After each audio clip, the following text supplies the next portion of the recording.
Dar küçəleriyle yox, gizlətdiyi hekayeleriyle yadda qalan məkan. Bu dəfə yenidən kəşf etdiyimiz ünvan, Əmircan. Kəndin fərqi yoxdur. Hər kənd bizim üçün başqa bir aləm. Bir qardaşın evinə getdik, amma söhbət bizi başqa bir istedada apardı. İlk dəfə başladım və gördüm ki, çox gözəl alınır. Dedim ki, niyə də davam eləməyim?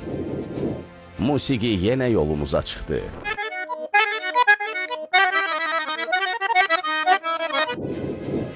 Əmircanın küçələri susur, amma hər daşın, hər qapının danışacaq bir hekayəsi var. Bir mahnı çalınardı, evdən eşidiləndə deyərdilər ki, filan kəs oynayır.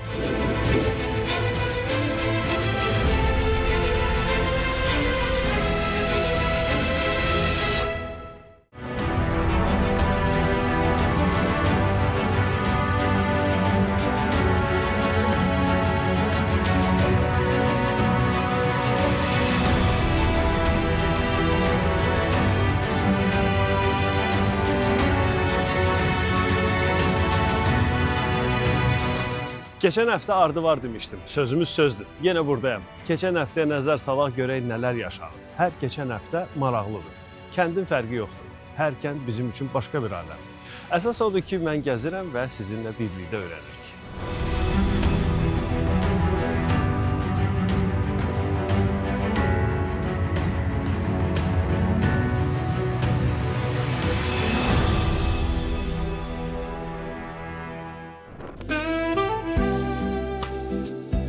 Ağlım kəsəndən şəkil çəkirdi, nəsə çəkirdim. Uşaqların hamısı kimi. Yəni, belə deyək də, heç bir uşağa demək olmaz ki, sənin niyə görə şəkil çəkirsən, həvəsinə vaxt yarandı. Adətən uşaqlar həmişə şəkil çəkirlər.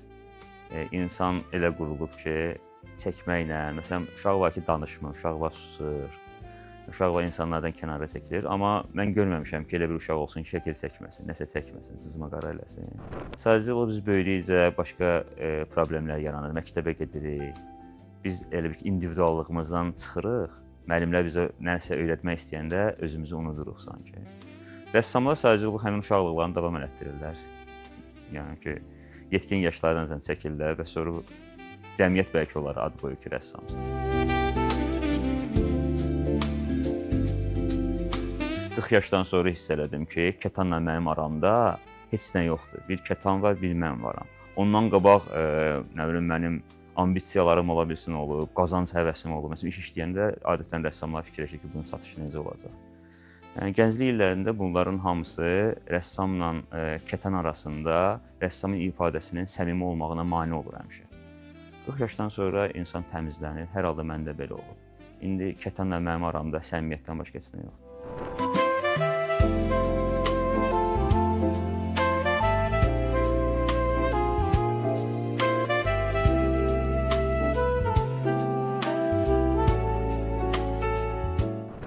Deyirlər, zərin qədrini zərgər bilər. Görək bizim zərgərin zəri nədir?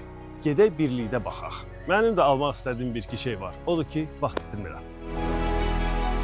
Bizim zərgərin zəri elə qızıldır. Qızılın üzərindəki hər toxunuş isə zərgərin zərə verdiyi dəyərdir. Ümumiyyətlə bizdə nəsildə ana tərəfdə xırda sənətə meyillik var. Bədii tikmədir, toxumadır, ümumiyyətlə tikmədir. Və bu metalda olan o naxışları mən bədii tikməyə oxşatdım və bədii tikməni metalda tətbiq eləmək kimi gördüm. Yəni, məsələn, burada olan naxışlar, mən bunu bədii tikmək, çünki əlimizdən də bədii tikmək ki gəlir, mənim şəxsən özümdə, nəsildə də var.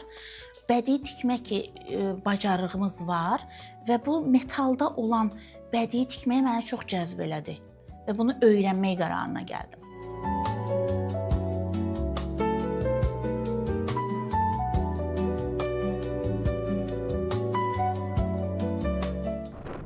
Bu ev 7-ci əsrdir. Alt hissəsi 7 əsrdə tikilib. Sonralar yuxarı hissəsi tikilib. Xanlıqların vaxtında yuxarı hissə tikilib.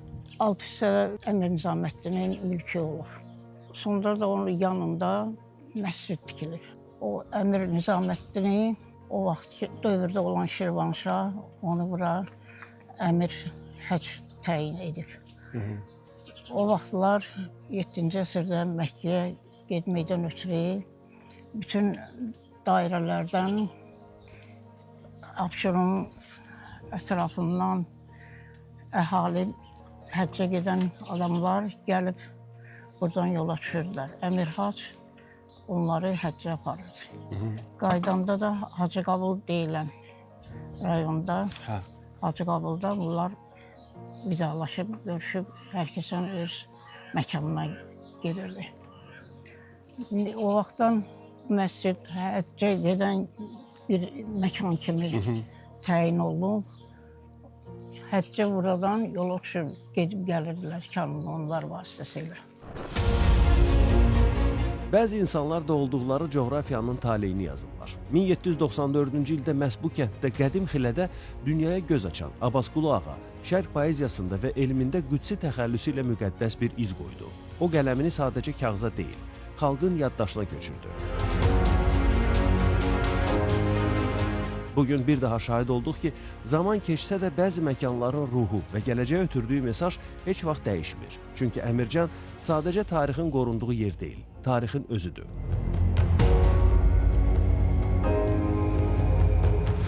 Zaman sürətlə axıb keçir, texnologiya dəyişir, lakin bəzi dəyərlər var ki, illər keçdikcə daha da qiymətli olur. Məsələn, küçələrdən keçəndə hər kəsin heyranlıqla baxdığı, geçmişin zərif dizaynını və xarakterini daşıyan bu retro avtomobillər kimi. İlk dəfə yığdığım maşın Moskvich olub o da. O da bizim yaxın bir dostumuzdadır. Moskvich 412 olub. 412 olub, 76-cı il modeli olub. İlk dəfə Moskvich onu aldım. Sonra bəzi səbəblərə görə onu satası oldum. Ən çox sürətlər korobkasında problem yaranır. Çünki o vaxtı şəhərimizdə maşın bu qədər sıxlıq olmadığına görə. Yəni sürətlər korobkasında daha çox problem yaranır bizdə. Bir də zapças baxımından daha çox çətinlik çəkirik. Çünki istehsal olunmur. İstehsal vaxtı bitib, müddəti bitib. Yəni bu da bir hobbidir.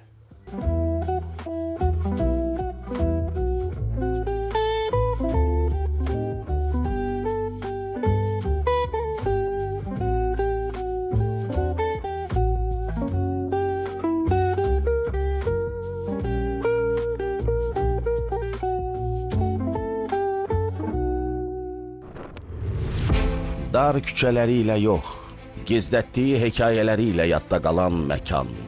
Bu dəfə yenidən kəşf etdiyimiz ünvan, Əmircan. Kəndin fərqi yoxdur. Hər kənd bizim üçün başqa bir aləm. Bir qardaşın evinə getdik, amma söhbət bizi başqa bir istedada apardı. İlk dəfə başladım və gördüm ki, çox gözəl alınır. Dedim ki, niyə də davam eləməyim? Musiqi yenə yolumuza çıxdı.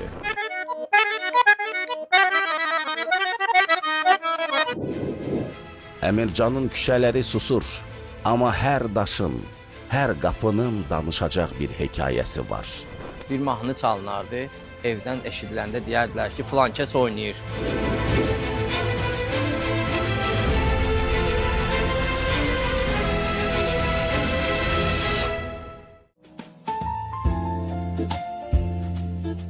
Anar bəy keçən həftə mənə rəsm hədiyyə elədi. Ancaq rəsmi telefonda göstərdi. Bəyəndim.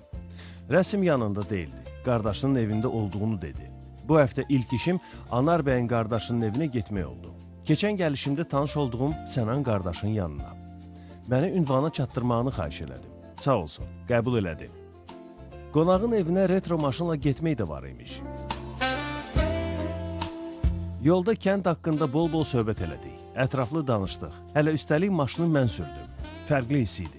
Bir daha yaşamış oldum.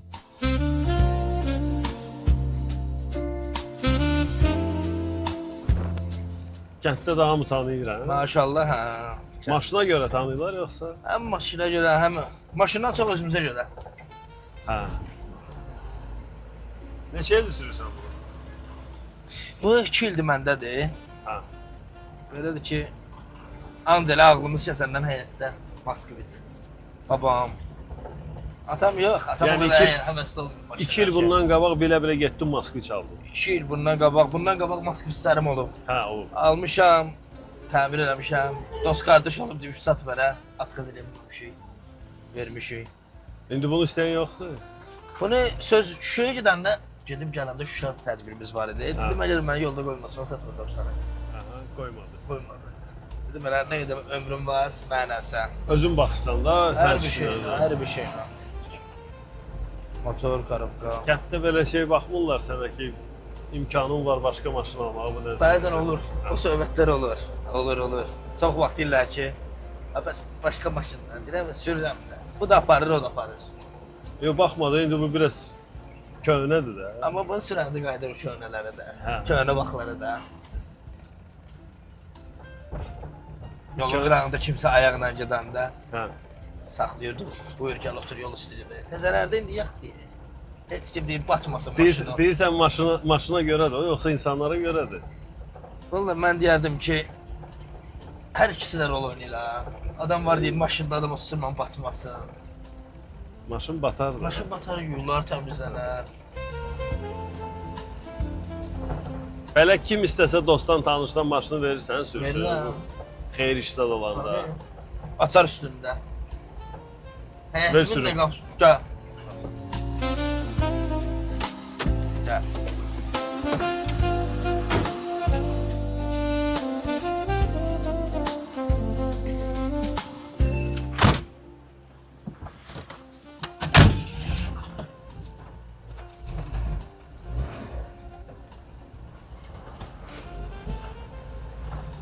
Gedir ha.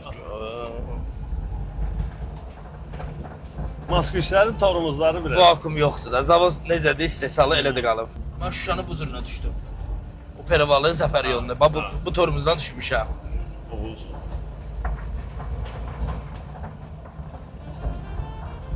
Qaçır ha. Bax bu hər iki özüm yığmışam. Sağ, sol. Sol. Sən rahat sürdün. Mən mexanikada öyrənmişəm də onu. Mexanikada öyrənmişsən. Qayıtdı keçmişə. Sən. Rulunda da biraz lüftü var. Rulunda da lifti var. Qocalım.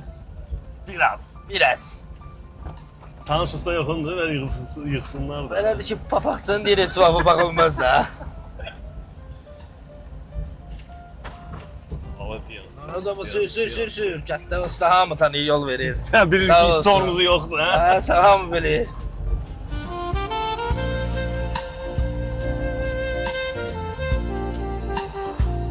Moskviç sürmüşəm mən. Sürmüsən.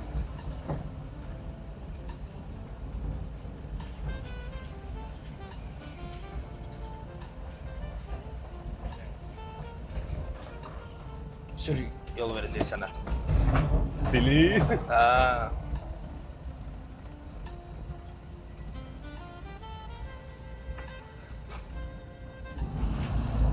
Özü yaraşdıyan sənə Moskviç. Hamımız buradan çıxmışıq da. Konverter bir cür idi də.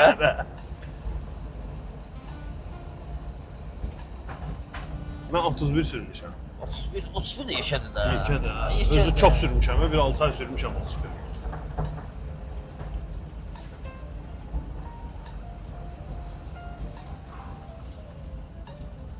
Buradır. Bura.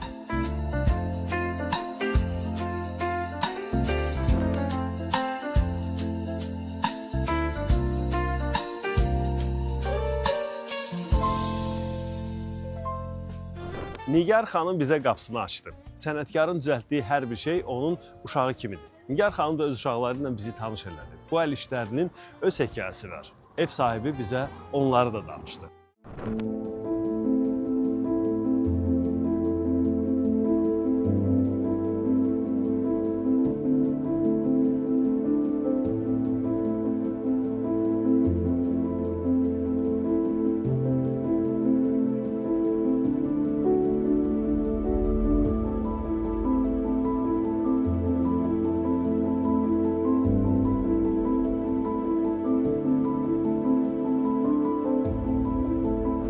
Nigar xanım, sual versəm ki, yaradıcılığa sevgi hardandır, cavabını bilirəm ki, atanız və əminiz. Ona görə sualı başqa cür verəcəm ki, daha çox kimin yaradıcılığı sizin bu işlə məşğul olmağınıza təsir edir?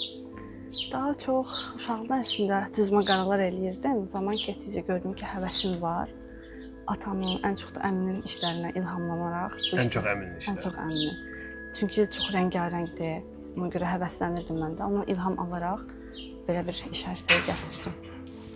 Əminizin işlərindən daha çox ilhamlanaraq, bəs bu rəngləri hardan özünüz seçdiniz? Bu həvəs məhz bu qarışığı hardan yarandı? Əlbəttə ki, əmim rəssam olduğu üçün oyuna məsləhətləşirdim rəng çağrılarında. Çünki bir rəngdən digər rəngi almaq bir çətin məsələ olur bəzən. Onun üçün də məsləhətləşirdim ki, bu rəngi buna qatsam, nə rəng ala bilərəm, nə edə bilərəm, o cür mən həll eləyirdim. Bəs axı əminiz sizin rəssamdır, sizə tətbiqi incəsənətlə məşğulsunuz da, baxın belə şeylər düzəldirsiniz. Bəli. Nəyə görə məhz güzgü və belə qabları düzəltməyi fikirləşdiniz? Sosial şəbəkələrdə görürdüm, yəni diqqətimi cəlb edirdi. Dedim ki, bir dəfə mən də yoxlayım və armudlu stəkanla başladım ilk işə. Çox güman ki, bu həmin armudlu stəkan. Yox, artıq satılıb. Aha. İlk dəfə başladım və gördüm ki, çox gözəl alınır. Dedim ki, niyə də davam eləməyim? Və başladım bunu davam eləməyə. Gördüm ki, gözəl nəticə ərsəyə gətirə bilirəm. Yəni qalereyanız, belə deyək, sosial şəbəkələrdir. Orada gördülər və oradan Pinterest. Yəni baxırdım, ilhamlanırdım ki, mən bunu eləyə bilərəm, bunu eləyə bilərəm və çeşidlərlə artırdım deyə bilərəm. Hədəfiniz nədir ki, hansı yerə çatmaq istəyirsiniz? Pik nöqtəyə. Pik nöqtəni harda görürsünüz siz? Nə bilim, daha çox xarici ola bilər, çıxışlar olsun, satış olaraq daha çox. Sosial şəbəkədən kənarda başqa yerlərdə bu satışı var, bu əl Var. işlərinizin? Yarmarkalarda iştirak edirik, olanda satış olur. Bir də ən çox sosial şəbəkələr üzərindən satış edirik. Sifarişlə işlər görürsünüz. Görürük, sifarişlər götürürük, o cürlə həll edirik. Ən çox nəyə sifariş olur? Ən çox sandıqçalara, bir də armudlu stəkanlara sifariş olur. Hansısa belə müəyyən bir dizayn istəyirlər, yoxsa deyirlər ki, bu tipdə Bu buna oxşar? tipdə, yəni şəkilləri Instagramda paylaşıram səhifədə. Baxırlar, həm bu cür tipdə olsun, amma rəngləri əlbəttə ki, özləri seçirlər də. İstədiyi rəng və naxışlar da özləri təyin edə bilirlər. Bu iş haqqında ətraflı öyrənmək lap yerinə düşdü. Nigar xanım işin bütün sirlərini mənə danışdı. Bir sandıqçanın hazırlanmasına qədər vaxt alır? Minimum 3 gün, maksimum 1 həftə vaxtım alır. Ən çox nəyə vaxt sərf edirsiniz? Ən çox bunun rənginin quruması zaman alır, elə olur ki. Və bir də dizayner fikirləşirəm. Əvvəlcə qaralamalar eləyirəm, daha sonra onun üstündə eskizlərimi çəkirəm, sonra rəngləri çəkib qurumağa buraxıram. Zaman eləyirəm, bir dəfə işə həll eləmirəm, onun zövq alıram. Məsələn, olur ki, bir həftə, 2 həftə nəsə ilham pərisi gəlmir, heç Olur, eləmirsiniz. elə olur ki, işi yarımçıq qoyuram, çünki artıq davam edə bilmirəm, həvəslənə bilmirəm o işdən. Onu yarımçıq saxlayıb başqasına keçirəm. Haçan ilham pərisi gəldi, onu davam edə bilirəm işə. Hansısa bir şey var ki, nədən asılıdır ilham pərisinin gəlməyi? Bilmirəm, arada belə olur ki, ruhdan düşürəm, saxlayıram bu işi. Yox, mən bunu davam edə bilməyəcəm. Yəni, nə çəkim bilmirəm artıq, tükənirəm bir yerdə. Və sonra yenidən düşünürəm ki, mən bunu eləyə bilərəm, bu eskizi çəkə bilərəm, yenidən davam edirəm. Məsələn, olur ki, yarımçıq iş qalıb və ona heç vaxt Qalıb, qayıtmamısınız. qalıb. Bir çox sandıqçalar qalıb ki, davam edə bilməmişəm hələ də. Nə ideya gəlmir ki, mən bunu nə çəkə bilərəm. Onun üçün yarımçıq saxlamışam. Sifarişdə olub o sandıqçalar, yoxsa? Yox, sifarişdə olmayıb. Sifarişdən kənar. Belə özüm məşq eləmişəm üstündə ki, bunu ərsəyə gətirim, lakin həvəsim olmadığına görə yarımçıq buraxmışam. Bu cür əl işlərini uzun zaman idi görmürdüm. Anar bəylə danışdıqlarımdan sonra Nigar xanımın əl işlərini gördüm. İncəsənətin bir daha irsi olduğunu anladım.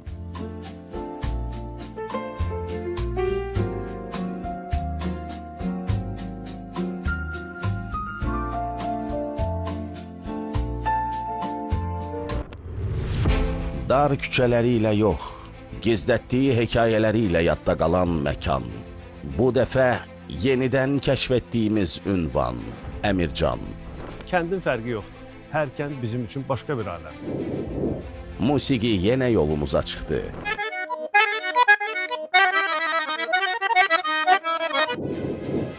Əmircanın küçələri susur, amma hər daşın, hər qapının danışacaq bir hekayəsi var. Bir mahnı çalınardı, evdən eşidiləndə deyərdilər ki, filan kəs oynayır.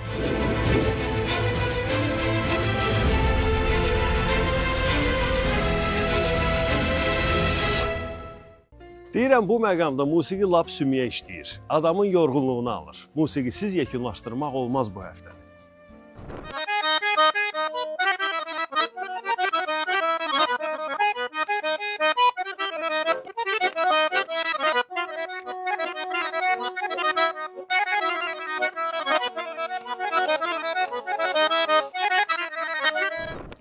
Əvvəla xoş gəlmisiniz. Bizim bu tarixi Xilə kəndinə xoş gəlmisiniz. Mən Hüseynov Nəhməd Əhmədoğlu. Amma hamı mənə Nemət kimi deyir. Bizim nəsildə musiqiçi olmayıb, Allah rəhmət eləsin cəmi dünyasını dəyişənləri. Atamın həm qəzəliyyata böyük həvəsi olub, özü də qəzəliyyatı bilən adam olub. Həm də yaxşı səsi olub. Azərbaycanımızın bölgələrinin hamısında muğama həvəs olub, hər yerdə də səslər yaranıb. O cümlədən Qarabağda da olub, Şirvanda da olub. Amma Bakı mərkəz olub. Bakıda səslər də olub, səsli xanəndələrimiz də olub. Bakıda o sizin dediyiniz kimi hər şeyi dəqiqliyinə qiymət ona görə olub ki, Bakı məktəb olub. O dediyimiz mütəşəkkil, yəni böyük xanəndələr də, böyük musiqiçilər də hamısı gəlib Bakıda müxtələşiblər, Bakıda təhsil alıblar. Yəni Bakı məktəb olduğuna görə Bakı kənd cəmaatı da dərin muğamlarımızın dərinliyinə, qəzəliyyatın düzgün tələffüsünə, muğamla qəzəliyyatın hər şöbənin öz qəzəli, hər muğama yaraşan qəzəliyyat, onlara diqqət yetiriblər. Bakı kəndlərində, əsasən də başqa kəndlərdə lap dəqiq dəyər veriblər. Və ondan da irəli gəlib ki, yəni Bakı kəndlərimizdə muğamı seviblər, qəzələ qiymət veriblər və hər xanəndə də o vaxtı da elə indi də hər xanəndə də dəqiq xanəndə, mükəmməl xanəndə olmayan şəxslər Bakı kəndlərinə toyxanaya gəlməyə cürət eləməyiblər. Ki, orada bunu soruşacaqlar, onu soruşacaqlar. Ondan savayı da Bakı kəndlərimizin, məsəl üçün, Türkanda, Hövsanda, Nədaranda əvvəllər toydan əvvəl evdə baxış keçirdərmişlər. Xanəndəni, istərsə də sazəndə dəstələrin. Toy məsəl üçün 5-də başlayarmışsa, onlarla baxış keçirdərdilər 2-də. Yoxlanış, baxış. Ki, görək xanəndəmiz necədir? Bugün səsi işləyir, ya toyumuza hansı musiqiçilər dəvət eləmişik? Toyumuza yararlıdır. Sifariş verərdilər. Bunları böyük çıxması mən 83-cü ildən sırf toylara başlamağımla münasibəti ilə mən bunları özüm görmüşəm. Ki, evdə Hövsan kəndində olmuşam, Türkan kəndində olmuşam. Bunları görmüşəm ki, xanəndədə oxuturardılar, dəstgah, diqqətlə qulaq asardılar. Mikrofonsuz bir şey, həmçinin sazəndə dəstəsinə filan bir rəqsi, qədimi rəqslərdən, köhnə deməzdim, qədimi rəqslərdən birini ifa eləsin. Və yaxud da qarmonçalan filan rəqsi ifa eləsin. Klarnetçalan filan muğamı ifa eləsin, ya və yaxud da qarmon. Buna diqqət yetirirlər. Yəni, belə olan halda da istər musiqiçi, istər xanəndə, yəni bilir ki, burada yoxlanış olacaq, bilir ki, burada baxış olacaq. Əgər gücü çatırsa, bunun öhdəsindən gələ biləndirsə, gələcək. Gələ biləndirsə, gələ bilməyəndirsə, sözsüz ki, onlar dəvəti qəbul eləmədilər.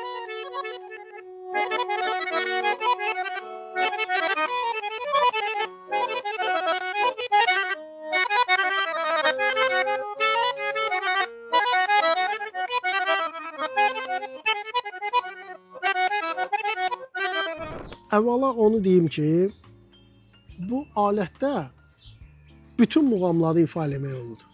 Bunu mən cürət eləyib deyirəm, niyə? Radion fondunda, qızıl fonduda mənim dilkeş şöbəsini çalmışam, Şur ailəsinə aiddir. Şur muğamı ifa eləmişəm, Çargah muğamı ifa eləmişəm, Zabul Seygahı ifa eləmişəm, Dəstgah Rahab ifa eləmişəm, Baytiqacar muğamı ifa eləmişəm, Haşim Seygah ifa eləmişəm. Bayt İsfahan ifa eləmişəm. Bu Bayt-Şiraz muğamının tərkibində olan bir hissədir. Bayt İsfahan şöbəsindən müzik qutarana kimi zil pərdələri, zil şöbələrinin hamısı Bayt-Şiraz muğamında. Amma sözsüz ki, bu alətdə segah muğamı həqiqətən də yaxşı səslənir. Keçmiş zamanlarda deyəndə ki, yəqin ki, mən danışa bilərəm, deyə bilərəm. 30 il bundan əvvəldə, 30 il bundan əvvəldə, 35 il bundan əvvəldə buna mənim biraz təcrübəm çatır danışmağa. Olan xanəndələrlə indiki xanəndələrin arasında fərq var. Niyə? Əvvəlki o dövrün xanəndələri öz sənətinə qarşı tələbkar idi. Mükəmməl xanəndəlik sənətinə yiyələnmişdilər. Toylarda tələbat başqa cür idi. Tələb eləyirdilər.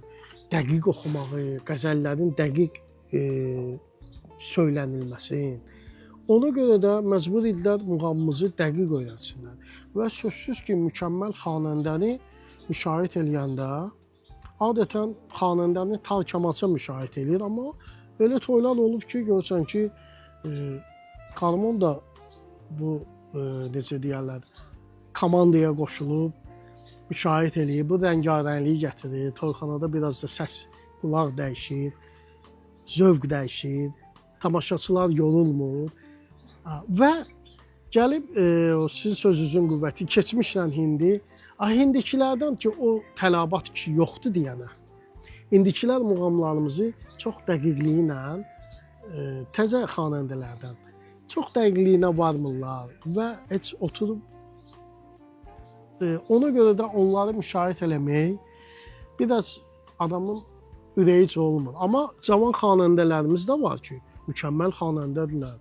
Məsəl üçün, Allah can sağlığı versin, Aqil Məlikov özü ustad xanəndədir, ustad söz ustasıdır. Amma onun oğlu Hüseyn Məlikov cavan da olsa mükəmməl xanəndədir. Mənimlə bir yerdə hal-hazırda 24 dönmə musiqi məktəbində xanəndə müəllim işləyir və mənimlə işləyir orada Arif Qəmbərov. Mükəmməl xanəndədir. Düzdür, çox cavan deyirlər, yaşları 40-a yaxındır, 40-ı da keçiblər. Amma ki, 40 yaşında da indi mükəmməl xanəndələr çox deyil. Amma onlar mükəmməl xanəndədir. Elə xanəndələri müşahidə eləyəndə həm məsuliyyət hiss eləyirəm, həm də yüksək zövq alıram onların ifasından. Bəs pedaqoji fəaliyyətlə bağlı nə deyə bilərsiniz? 1983-cü ildən pedaqoji fəaliyyətdəyəm. 30 nömrəli musiqi məktəbindən başlamışam.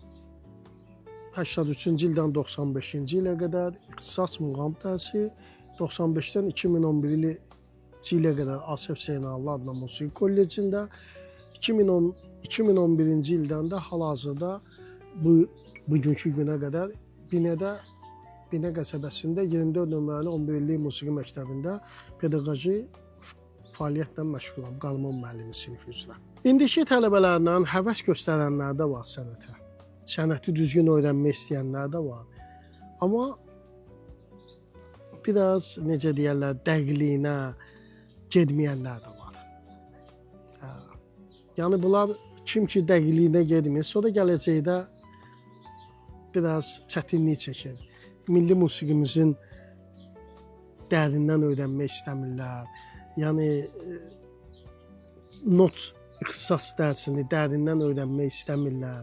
Sonra gələcəkdə bu sənətin dalıca gedəndə, müəllim olanda və yaxud da professional ifaçı olanda onlara o işlər onlara lazım olacaq. Onda gec olur.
Aqil Məlikovun ustad xanəndəmiz, söz ustası Qəzəl xan.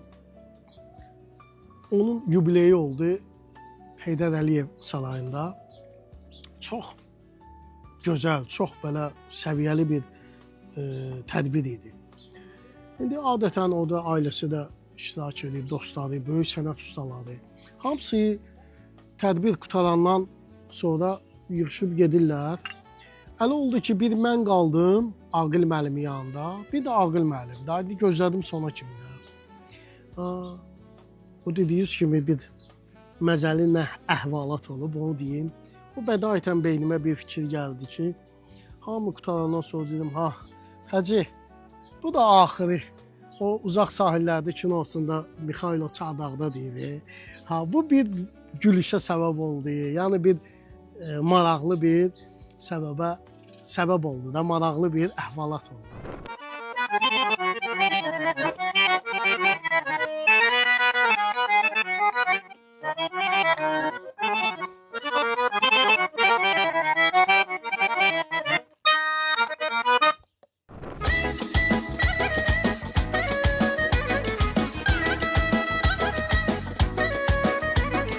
Burada toy adətləri elə qurulub ki, məsələ pul deyil, dostluqdur.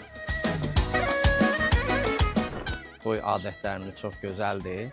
Siz də xoş gəlmişsiniz kəndimizə. Xəzər televiziyası, xoş gəlmişsiniz, çəkiliş edirsiniz. Allah sizə də can sağlığı versin. Toy adətləri budur da. Bizim kənddə Binəyə qədimidən mən hələ uşaqlıqdan görmüşəm. Qadınlar məsləhət eləyərdilər, gedərdilər, danışardılar. Sonra qızı alardılar, kişilər də qoşulardı, həri deyərdilər, həriyə gedərdilər, qızın hərisini alardılar. Sonra nişan, xonçalar necə deyim, xonçalar əvvəl bizdə xonçanı boğçaya bükərdilər. Boğçaya bükərdilər ki, onun içindəkilər görsənməsin. Çünki kimisə tamağı çəkə bilər, nəsə ola bilər. Yəni boğçalara, xüsusi boğçalar var idi, xonça boğçalar. Onlara bükülərdi, xonçalar gedərdi. Toyverdi deyərdilər bizdə. Yəni qızın toyuna bir həftə qalmış, toyverdiyə gedərdi oğlan evi çalğı ilə, qarmonla, nağara ilə, klarnetlə gəlinin ceyzin gətirməyə. Qəzəlli birlə ceyiz yüklənərdi, cəmaata da yaylıq paylayardılar, toyverdi deyirdilər. Bax, adət buydu. Ciyər axşamı bizdə deyilmir, Bakıda toy axşamı deyilirdi. Nəyə görə deyilir o? Toyuna bir gün qalmış, cəmaat yığılardı, məsləhətləşmə olardı. Əmi, dayı, ondan sonra qohumlar hamısı. Kim nəyə baxacaq? Xaladenin üstündə biri dayanacaq, üstündə biri olacaq, pul yazan kim olacaq, süfrəyə baxan kim olacaq. Bunlar hamısı şərt idi. Toy axşamda bu məsləhətlər olunurdu. Sonra toya hazırlıq demək idi o. Toy axşamda bu məsləhətlər olunurdu, toya hazırlıq olurdu. Yəni orada sonra yemək də verilirdi cəmaata, qeyd olunurdu. Bakı sərpayları haqqında nə deyə bilərsiniz? Toylarımızın xüsusi sərpayları var idi, toyu idarə edirdilər. Zabit əmi var idi, böyük əmi var idi, ondan sonra mən bunları görmüşəm. Toylarımızı onlar idarə eləyərdilər. Hər bir şəxsin öz mahnısı var idi. Bir mahnı çalınardı, evdən eşidiləndə deyərdilər ki, filan kəs oynayır. Bu mahnı onun mahnısıdır. Yəni ki, o mahnı çalınardı, o da rəqs eləyərdi. Hərənin öz mahnısı var idi. Qadın sərpaylarımız, Allah rəhmət eləsin, Həllə xala. Bizim qadın sərpayımız olub, sonra Mələk xala. Yəni mən uşaq olmuşam, onları görmüşəm.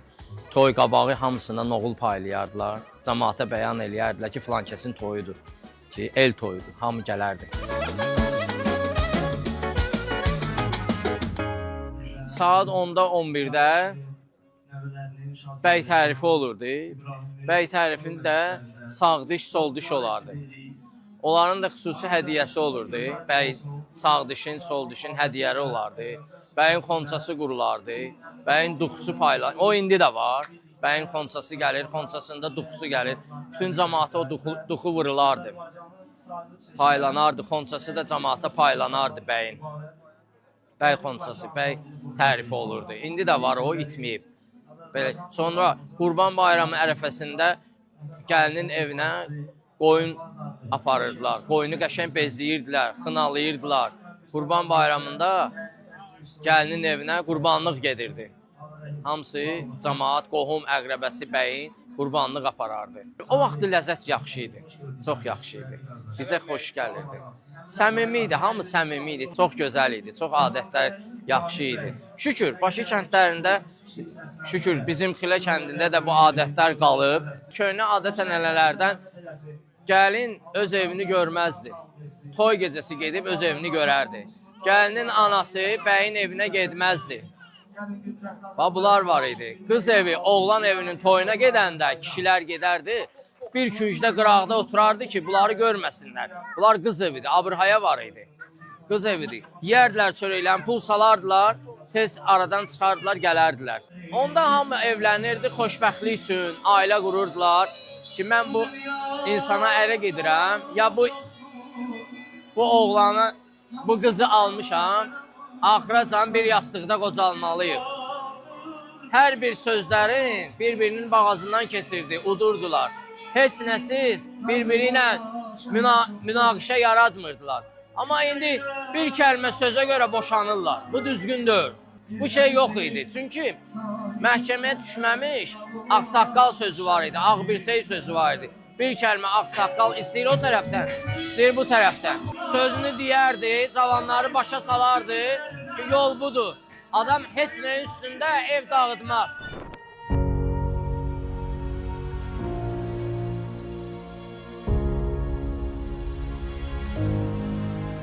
Bu həftəmiz belə bitdi. Qiyməti siz verəcəksiniz. Bakı kəndlərində hər mövzu haqqında nə qədər danışsaq azdır. Mənə ayrılan vaxt ərzində bütün bunları sizə çatdırmağa çalışıram və bununla qürur duyuram.